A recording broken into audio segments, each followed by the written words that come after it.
Hi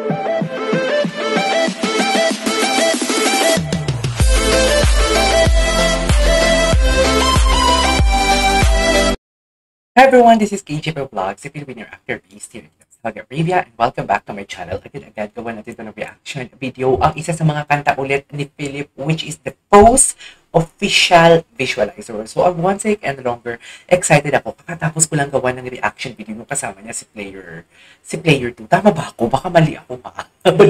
Player 2, oo, si Player 2 yung kasama niya doon, which is the title of the said song is The Gluttony.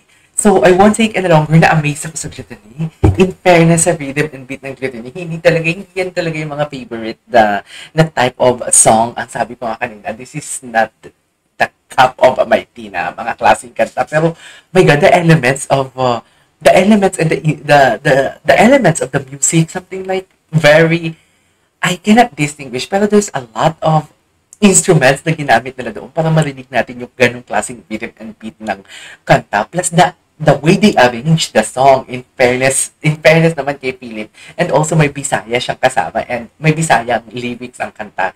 And at the same time, meron din akong observations doon na ang boses ni Philip doon is ibang-iba talaga. Sobrang ibang-iba talaga. Tunog international talaga siya.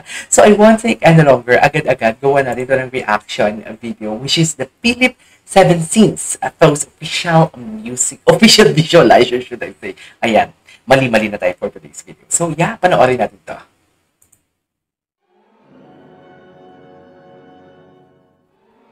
Ay! Wait lang, yung kanyang music, yung kanyang tunog, it reminds me of, ano ngang producer ng pelikula na yun, tipong may lion.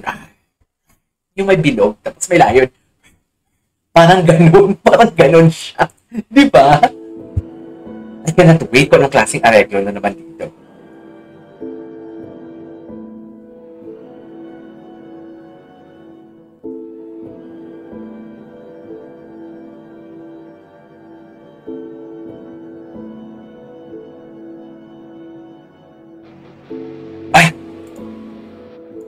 Very, something like, gusto ko mag-focus din sa lyrics somehow.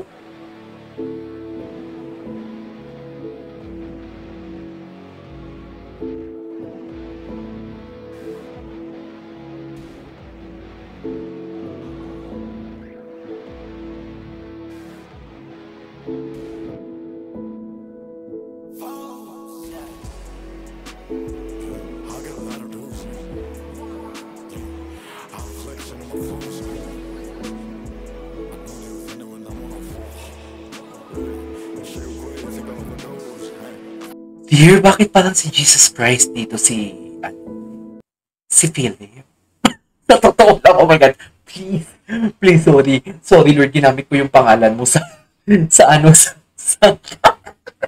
sorry, pero bakit ganun yung boses niya, dear?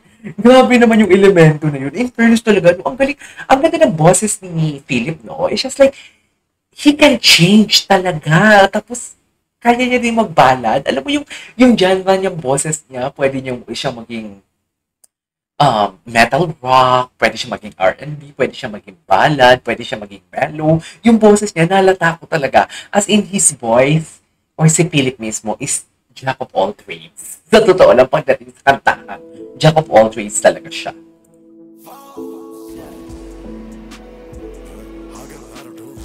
Grabe. That's in my phones. Wow.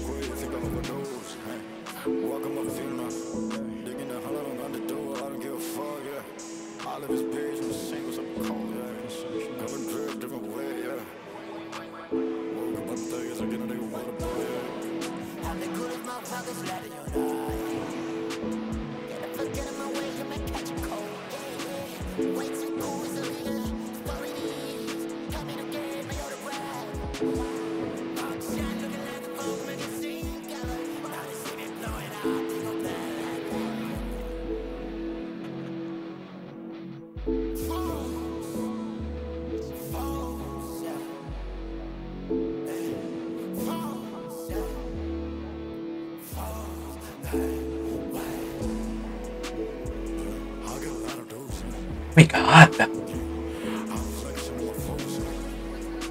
Grabe! Grabe to! Grabe to! Yung boses niya talaga parang pumapasok talaga sa pagkatao mo. Aminin ninyo. Yung napatulala ka na lang na gusto mo talaga mag-focus talaga. Yung tipo papakinggan mo talaga yung boses niya. Pati yung mga iba't ibang elemento na naririnig mo sa kanta. Very mysterious. Very Ken actually.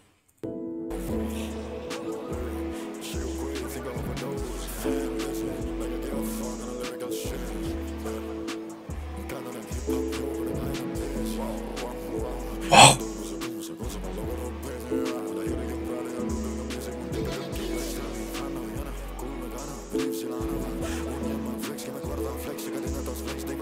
Grabe! Wala ka man lang maririnig sa kanya na nagkaroon ng difficulty with. Hi! Bisaya! I love this! Gusto ko itong parang nagsisexy time kayo ng jowa mo. Ito yung music. Gusto mo yun? Diba? Ma-erbog na kung ma-erbog, pero diba? Aminin ninyo, ang sarap nitong pang background music habang nagsisexy time kayo. Charis! Uy, baka may mga bata dito, sorry.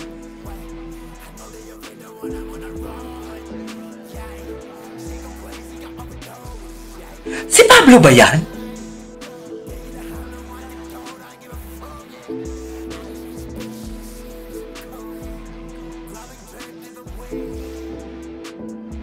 Parang tunog Pablo.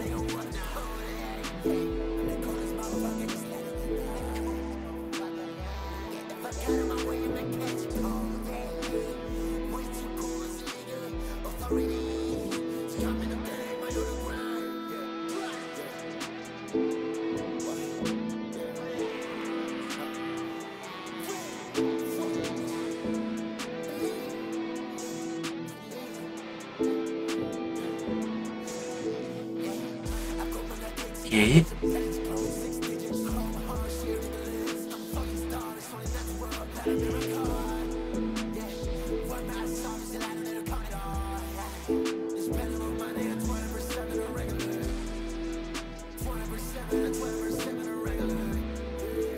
Eh.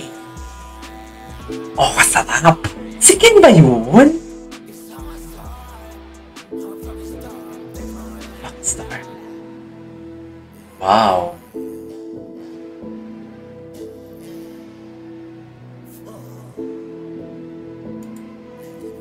Wow.